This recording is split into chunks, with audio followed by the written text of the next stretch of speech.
Hi, welcome to Om's Planetary Watch. My name's Olga Morales, and today I've got another little video adding to what already I've done because I keep finding things and I'm always blown away by these patterns that I discover. I'm not the first one, obviously, other astrologers are finding these things as well. But the fact is that, I always wonder. Definitely something big brewing this year, and astrologically, we have many alignments. But in the news right now is Trump, Greenland, the tariffs, and eclipses, okay? And they're all linked in. And so, honestly, the more I do it, the more I think that we're following this cosmic script, because when you overlay the astrology, you're thinking it can't be a coincidence, okay? There's a lot of synchronicities. We know that astrology is all about symbolism, as above, so below. And so you can see it in the charts. So let's have a look. Next chart. Okay, so first of all, Donald Trump was born on the 14th of June, 1946. Now, if you've been following my other videos, we have been following all the years ending in six because this is what Gann taught us to do to forecast the stock market. Okay, there was a decennial cycle, and it's all a lot to do with numerology as well. But Trump fits in this because he was born in 1946, so it ends in a six. Now, he's not part of the fire horse cycle because he's actually turning 80, which means that it's actually 4 times 20, and 20 is the synodic cycle of Jupiter and Saturn. Okay, but he still ends up in a six, which is amazing. Now, I know all these things come up and they always get me excited. But anyway, um, so what I've done in this chart, this is his natal chart. Now, there's always been between astrologers disagreements about his birth time. This is one that a lot of people use. It's a double A rating. It's supposed to be from an online copy of his birth certificate. And so I like this one, and I think this one was confirmed because he has in this time a 29 Leo 55 rising, which is all to do with the fixed star Regulus, the lion.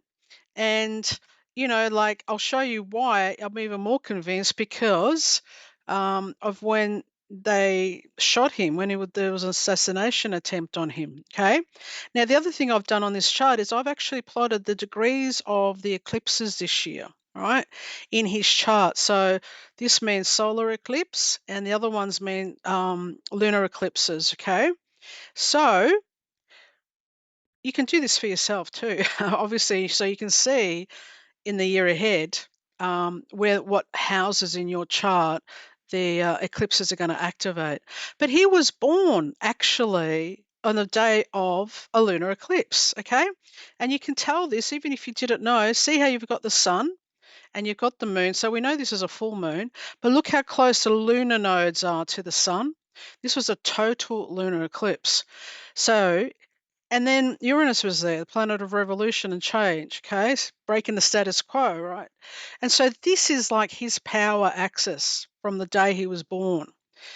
And it's playing out now. And honestly, I always say to myself, you can't make this up, Olga. It's like written in the stars or the heavens, whatever you want to call it.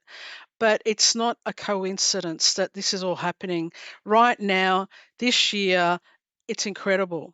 So let's go to the next thing I want to show you. Okay, what convinced me that this time is perfect for him is that when he was shot I've got it here, when Trump was shot on the 13th of July 2024, transiting Mars was at 25 of Taurus, which is here.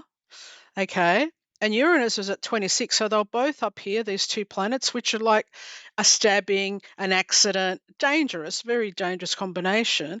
But on his MC, which is him, his career, his political standing, okay, his public. This is our public face, and this is our private home. Okay, this is our career, where we stand. And so at that time when he was shot, he had these two very malefic combination of planets on his MC, but at the same time they are square, they were square to his natal Leo, Mars in Leo, and also his ascendant. So this was really a difficult combination. Okay, so that said to me, okay, well this chart is good for us to use because of this transit. And that's also convinced me more that he does have Regulus rising. And Regulus is known as the little king, and it's a regal sign. A lot of kings and queens like this. A lot of bloodlines believe they come from that, have the tribe of Judea, goes back to Jesus' time. So it's got a really strong esoteric relation to what's happening now. Okay, so let's have a look at it. This is the other part that also blew me away. I have been putting this up quite a bit on X and on social media previous to this video when I've been looking at it, because when you plot Donald Trump's chart on the world map, which is astrocartography, you can see the lines. Basically, it shows where the planets are culminating, so where they are on the midheaven, and rising and setting, and also on the IC under the feet. Okay, so would you believe that his sun node Uranus, which is part of the eclipse that he was born on, this is the eclipse of his birth, was actually over the midheaven in Greenland. Okay, I know it blew me away too, though. That's why I love astrology so much. You can do this for your own chart too, because what this does, it shows you areas on the world map where you're more likely to resonate with. Maybe you move there, or you have a really good experience, or you find your true love somewhere where, if your Venus is rising somewhere, you might find your perfect partner. You can do a lot with this. But on a for political and global issues, and eclipses, and obviously leaders of the world, it's good to put their chart to see where their lines line up. And another part, you can see that this same combination, his eclipse, goes through, okay, is on the descendant through Iran, and we know what's happening there now, right? And the same time, his Mars, which is rising in his chart in Leo, like he wants to be the king, he wants to be the ruler, but using Mars is quite aggressive. And you know what's happened, what happened in Venezuela. So I'm going to leave this chart. You can watch this video as many times as you want, but you'll be able to see the other lines going through. It's interesting that it's going through Central Australia. I don't know if he has plans to take something in Australia. We've got military bases there. Not sure what's going on. There is a port here in Darwin. You know. Anyway, you can always speculate what all these things might mean, but we have definitely got some hot spots here for him. Okay, so when I put the eclipse that's coming up on the 17th of February, okay, this is our new moon. It's our Chinese New Year. It's a fire horse starting. Happens to be eclipse. My previous video is all about this. Okay, I just wanted to show you where it is in his chart. It's opposite. Okay, it's at 28 degrees of Aquarius, the eclipse, but it's opposite to his Mars and his ascendant. So look where Uranus is at the moment. Okay, it's still up there because it doesn't move that quickly, and it's been going retrograde. Now it's direct again. It's sitting up here again. So they're forming like a square, T square. Okay, so I've just put the arrows in. That's across that too, and then, okay, this is known as a T square in astrology. Okay, and so that to me is alarming. And I don't know. I mean, it doesn't look good, but this might be the trigger of his whatever his plans are when actually it happens. Okay, and what I've done is, if you see the actual solar eclipse on the 17th of February, um, lines up over Greenland anyway, right? So his natal chart lines up there, and so does the actual eclipse. Okay, you can't make this up. And you've also got Uranus over Tehran in Iran, okay, because this is the Taurus area in the geodetic geodetic charts, okay. So this is very interesting. And I just wanted to share it with you because this is the power of astrology, to be able to forecast mundane events, timing. Is it is I don't want to say that this is a prediction, but what I love about astrology is that we see the patterns and we got time for things. Okay, timing is the most important, especially in the trading world, because I do teach traders astrology. All right, so what I've done here for this whole period, literally from the 17th of February when there's the eclipse, all the way to the 28th, that whole time is like pivotal because Mars is going to be going into, oh, it already is in Aquarius, but it's going to be activating the eclipses and also Trump's chart at the same time, right?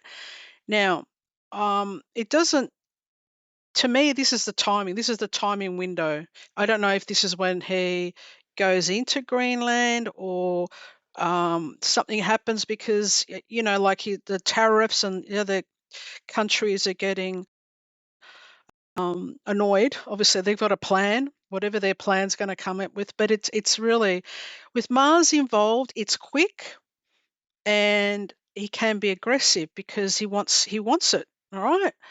So basically, this is what it looks like. See, we've got Mars on the 26th. Mars will be at 26 of Aquarius. Opposite, his Mars. This is Trump's Mars.